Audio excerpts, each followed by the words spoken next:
madrugada no Catetinho para acompanhar as obras. Essa era a rotina de trabalho de JK. Era 3h30, 3h40, quase 4 horas da manhã. Todo mundo trabalhando, os trabalhadores de 8 horas mudando. Eles com aquelas capinhas de plástico, né? Chapeuzinho de plástico, debaixo de chuva. Aí tinha o presidente batendo o martelo, o presidente bateu o braço assim, vai ou não vai? Ele parou um pouco, quando eu vi o presidente debaixo de chuva, em vez de dar uma martelo, ele dava 10. Então ele transmitia aquilo desde o operário ao mestre de obra, ao dono da obra, porque todas as obras brasileiras tinham data para inauguração. Ulisses Guimarães, presidente da Câmara, não hesitou. Em novembro de 57, nomeou uma comissão de deputados engenheiros para acompanhar a construção da nova Câmara dos Deputados. O presidente Ulisses Guimarães era um dos homens que tinha um grande entusiasmo pela ideia da transferência, pela interiorização da capital da República. Nas primeiras reuniões com o presidente da nova CAP, Israel Pinheiro, e o arquiteto Oscar Niemeyer, a comissão da Câmara pediu 3 modificações. O Niemeyer havia localizado as comissões no edifício administrativo. Naquela época ainda se considerava, não se chamava de anexo 1, se chamava edifício administrativo. E a comissão ponderou que essas comissões técnicas deviam se localizar no edifício principal. Foi então feita a transferência. A outra sugestão dos parlamentares foi no sentido de que o plenário da Câmara ele havia sugerido poltronas. Mas a comissão ponderou que se tratava de uma Assembleia Legislativa e que, portanto, deveria ter, além das poltronas, ter as respectivas bancadas. E mais, a terceira, que eu achei mais interessante, é que na fachada do edifício da Câmara, que é paralelo ao eixo rodoviário, ele fez embutir mais um pavimento, já que a comissão ponderara que os secretários da mesa da Câmara, os 4 secretários, deveriam ter os seus gabinetes. Então, hoje em dia, visitando a Câmara, a gente vê o pavimento superior, vê o pavimento semi-enterrado, que é dos secretários, e o pavimento enterrado. Em 1959, foi criada a comissão responsável pela transferência da Câmara para Brasília. Deputados e servidores duvidavam do sucesso da empreitada. Não faltavam críticas à construção da nova capital. Havia um engenheiro, líder católico, jornalista também, escrevia no Diário de Notícias, chamado Gustavo Corsão. E o Corsão demolia Brasília. Que Brasília não podia jamais ter telefones pela natureza, não sei o quê, do sistema de montanhas que aqui existia. A terra de Brasília era tão porosa, tão seca, que ia absorver a água e não ia ter lago. Quando se instalou o telefone, eu peguei o telefone e liguei para o jornalista. Colega, estou lhe falando hoje pelo telefone. De onde? Copacabana? Não, estou falando de Brasília. De Brasília? Mas não é possível uma coisa dessa. Quando o lago chegou na cota 1000, o Juscelino passou um telegrama para o Gustavo Corsão com pouquíssimas palavras, dizendo assim: encheu, viu?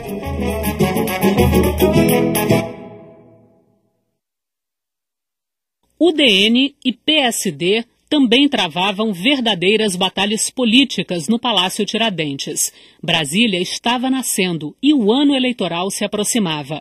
Uma CPI para investigar a nova CAP poderia facilitar a vitória da oposição. Havia muitas acusações contra Israel Pinheiro, mas ele comandou a construção de Brasília arbitrariamente, vamos dizer assim.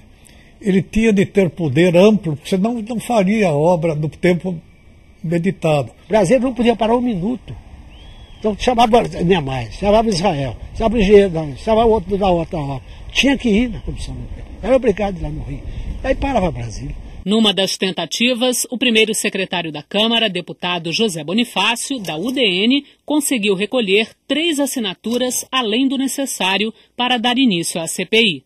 Foi quando Antônio Carlos Magalhães fez um julgado sensacional, porque ele chamou um deputado, também da UDN, de Sergipe. Então o cara chegou perto dele e falou: você quer fazer um bem, Juscelino? Pega os nomes da comissão que nós precisamos saber.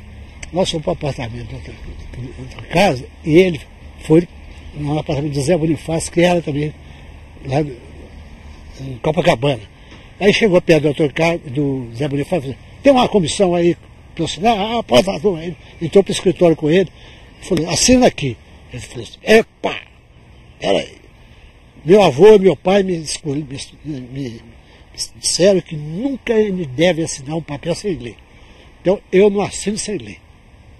Ah, mas não precisa você ler aqui, leio. Ele leu. Falou assim: tem outra coisa.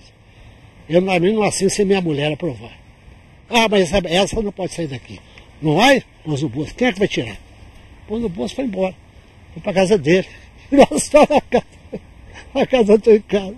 Foi direto para lá. Aí foi lá, nós tiramos 4 nomes. E aí temos que abrir um parênteses. O governo se constitui de 3 poderes: o executivo, o legislativo e o judiciário. O executivo e o legislativo, o Juscelino já tinha conseguido garantir, mais ou menos, com o PSD, a maioria dele no Congresso, conseguiu a maioria para apoiar Brasília. Mas o Supremo Tribunal eram 11 ministros. Bastava que 6 ministros fossem contra, para o Supremo nunca ir para Brasília. Então como é que ele podia funcionar o governo sem um dos 3 poderes? Então os ministros do Supremo foram cabalados também um a um, até ele conseguir 6 votos a favor e fazer a mudança do Supremo Tribunal para Brasília. As dificuldades não se davam só no campo político. Muitos servidores não queriam sair do Rio. Cerca de 200 alegaram motivos para não se mudar. 58 deles ficaram no Rio de Janeiro. Minha mulher foi categórica, né? Se você for, você vai, mas eu fico aqui comandando, eu não vou para Brasília. De modo que já estava decidido que eu não iria, se tivesse que ir me aposentar, porque já tinha tempo de serviço para isso de sobra, né? Mas felizmente conciliou-se e tal, e eu fiquei aqui, comandando a tropa. Tem gente que é fissurada em praia, né? Que fica, se não tem uma praia, muita gente não vinha por causa da praia, não podia perder praia. Teve gente que desistiu porque tinha filho pequeno no colégio aqui, não queria ir. Zé Bonifácio de Andrade Silva, deputado,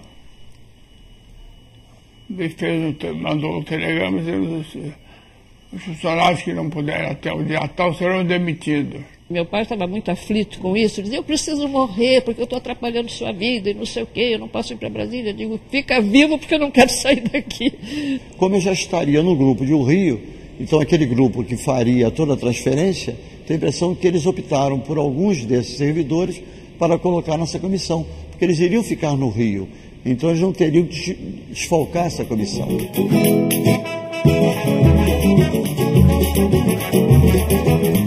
Resistências de um lado, esperança de uma vida próspera do outro.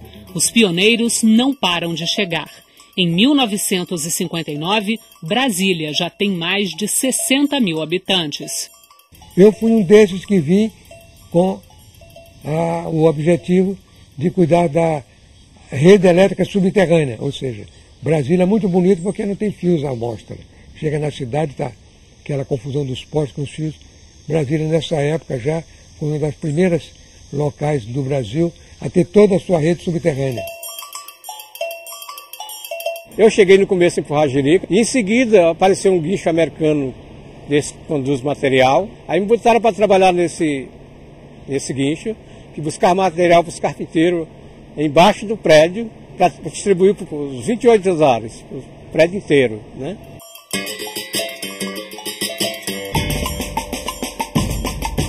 Começou a chegar gente do Brasil inteiro.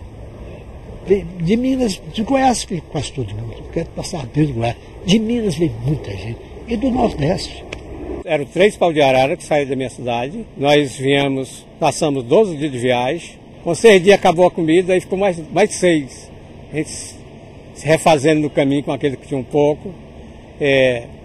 Passando até fome nessa cidade. Rio de Janeiro para enfrentar a poeira concreta de Brasília. Dos 600 servidores da Câmara,